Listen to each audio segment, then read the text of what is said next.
প্রিয় ভাই, যদি আমাদের চরিত্রগুলোকে আমরা হেফাজতে রাখি, বিশেষ করে যুবক ভাইদেরকে বলবো, যুবতী বোনদেরকে বলবো, এতদিন যা হয়েছে সেটাকে যদি অতীত রেখে জীবনের নতুন পৃষ্ঠা খুলি, আমারে চোখ কোনো পরনারীকে দেখবে না, আর আমারে চোখ আল্লাহর ভয়ে পানি ছাড়বে, আমারে চোখ আল্লাহর কালাম পড়বে, মায়ের চেহারা দেখবে, বাবাকে দেখবে, হালাল জিনিস দেখবে, হারাম জিনিসে চোখ দেখবে না। এই প্রতিজ্ঞা যদি আমরা কোনো যুবক করতে পারি, কেমন যেন আমি জাহান্নামের পথ থেকে লাফ দিয়ে জান্নাতের পথে চলে আসলাম, কেমন যেন আমি জাহান্নামে পড়তে যাচ্ছি সেখান থেকে ঝাঁপ দিয়ে জান্নাতের দিকে ঝুঁকে গেলাম। আল্লাহ আমাদেরকে সবাইকে তওবায়ে নাসুহা করার তৌফিক দান করুন। প্রিয় ভাই, এই চোখের গুনাহ, এই চোখ দিয়ে যে হারাম জিনিস আমরা দেখি, এটা কত জঘন্য, এটা কত জঘন্য। এই অপরাধ, এর রেশ, এর প্রভাব, এর অ্যাকশন, এটা বহু সময় পর্যন্ত থাকে, অনেক সময় বছরকে বছরও থাকে। চাইলেও এটার অ্যাকশন থেকে মানুষ বাঁচতে পারে না।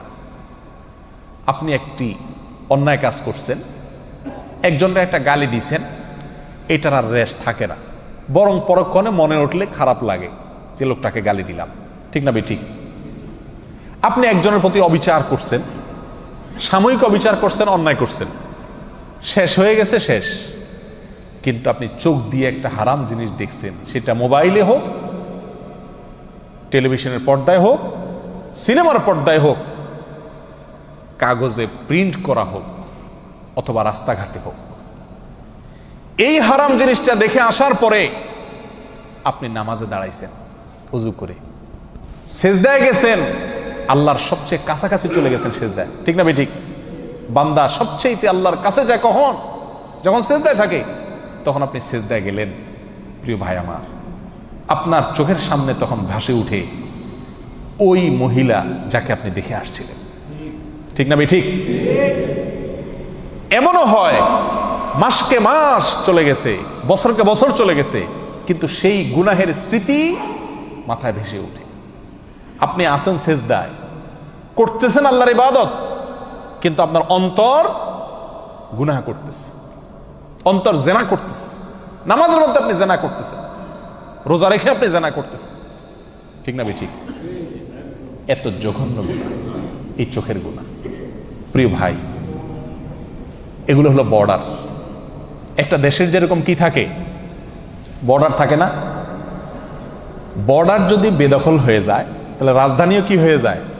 বেদখল হয়ে যায়, ঠিক না বেঠিক? এই চোখ যদি শয়তানের নিয়ন্ত্রণে চলে যায়, শয়তান আপনাকে দিয়ে যেখানে খুশি সেখানে আপনার চোখ ব্যবহার করে, আপনি আল্লাহর ভয়ে ফিরে আসেন না, দেখা থেকে বেঁচে থাকেন না। শয়তান আপনাকে বলে এই ইউটিউবের এই লিঙ্কে টিপ দে, এই যে এই মহিলা দেখ, এই যে এই ভিডিও দেখ, ফেসবুকের এটাতে টিপ দে, এই যে এটাতে টিপ দে, এই যে মহিলা গেল দেখ। শয়তান যেদিকে আমাকে টানে, আমার চোখ সেদিকে চলে যায়। যদি এরকম হয়, যদি আমি এরকম কন্ট্রোলের বাহিরে হয়ে যাই, তাহলে কেমন যেন আমার শরীরের বর্ডার, এই চোখ, মুখ, কান, এগুলো আমার শরীরের কি রে ভাই? বর্ডার। বর্ডারের বিভিন্ন পয়েন্ট থাকে না, ঢুকার জন্য, বাইর হওয়ার জন্য? এই কান, নাক, মুখ, চোখ, এগুলো হলো আমাদের শরীরের কি রে ভাই? বর্ডার। এই বর্ডারগুলো যদি শয়তানের নিয়ন্ত্রণে থাকে, এগুলোকে যদি শয়তান তার যেখানে খুশি সেখানে আমাকে দিয়ে ব্যবহার করায়, তাহলে আমার শরীরের যে রাজধানী অর্থাৎ কলব, আমার যে অন্তর, সেটা কার দখলে যাবে? শয়তানের দখলে যাবে। সারাদিন যেটা দেখবো নামাজে সেটাই মনে আসবে, অন্তরে সেটাই আসবে। প্রিয় ভাই, এই চোখের গুনাহকে আমরা গুনাহ মনে করি না। এর একটা অন্যতম কারণ হলো এই গুনাহটা করা খুব সহজ। চুরি, কি বলেন, এটা চাইলেও তো করা যায় না, নাকি? সবাই করতে পারে চুরি, ডাকাতি, খুন খারাপি, মদ খাওয়া, মানুষের সাথে অবিচার করা, অন্যের হক মারা, এগুলো চাইলেও তো মানুষ কি করতে পারে না। আবার অনেক অন্যায় আছে যেগুলো সামাজিক চাপের কারণে মানুষ করতে পারে না। কিন্তু এই চোখ দিয়ে যে হারাম জিনিস দেখা, এটা আজকে এমন সহজ হয়ে গেছে যে কি নামাজি কি বেনামাজি, কি দাড়িয়ালা কি বেদাড়িয়ালা, কি ভালো মানুষ কি মন্দ মানুষ, মোবাইল হাতে আছে, ইন্টারনেটের কানেকশন আছে, যা খুশি তা দেখতে পারে। রিমোট হাতে আছে, যা খুশি তা দেখতে পারে। ঠিক না বেঠিক? শয়তান তখন আমাদেরকে প্ররোচিত করে, আমাদেরকে বিপদগামী করে, আমাদের দিয়ে হারাম কাজ করায়। আর করতে করতে করতে করতে একসময় বেহায়া হয়ে যায়, নির্লজ্জ হয়ে যায়। এরপর এটা নেশায় রূপ নিয়ে যায়। তখন বাঁচতে চাইলেও বাঁচাটা কি হয়ে যায়? কঠিন হয়ে যায়। আল্লাহ সুবহানাহু ওয়া তাআলা আমাদেরকে আমাদের চরিত্রগুলোকে ফুলের মতো পবিত্র করার তৌফিক দান করুন। এতদিন আমরা যা করেছি, আসুন আসুন প্রিয় ভাইরা, জাহান্নামের পথ থেকে লাভ দিয়ে জান্নাতের পথে চলে আসি। করবো তো ইনশাআল্লাহ? যে সমস্ত ভাইরা তওবা করবেন তাদের পূর্বের গুনাহ আল্লাহ তাআলা মাফ করে দিবেন।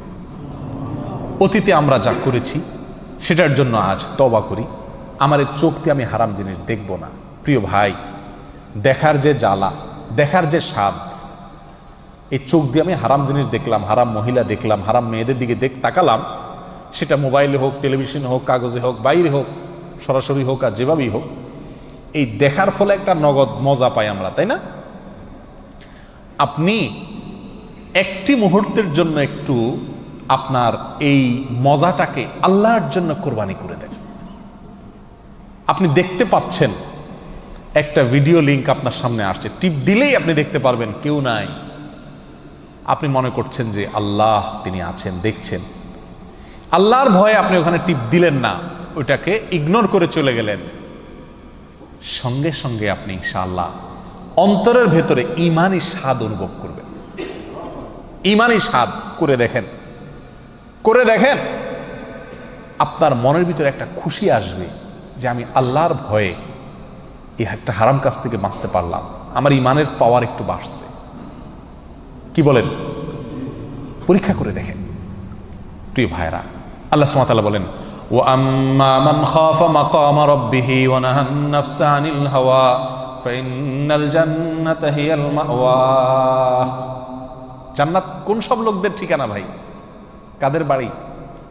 জান্নাত হলো ওই সব লোকদের বাড়ি, জান্নাত হলো ওই সমস্ত লোকদের ঠিকানা যেই সমস্ত লোকেরা আল্লাহর সামনে দাঁড়াতে হবে। কোন চোখে, কোন লজ্জায় আমি আল্লাহর সামনে দাঁড়াবো, এই কথা মাথায় রেখে হারাম কাজ থেকে দূরে রাখছে, অন্যায় থেকে দূরে সরিয়ে রেখেছে নিজেকে। এরা হলো জান্নাতের মালিক, এরাই জান্নাত হলো এদের ঠিকানা, জান্নাত হলো তাদের বাড়ি। করবো তো ইনশাআল্লাহ? নিজের মনের সাথে যুদ্ধ করবো তো ইনশাআল্লাহ?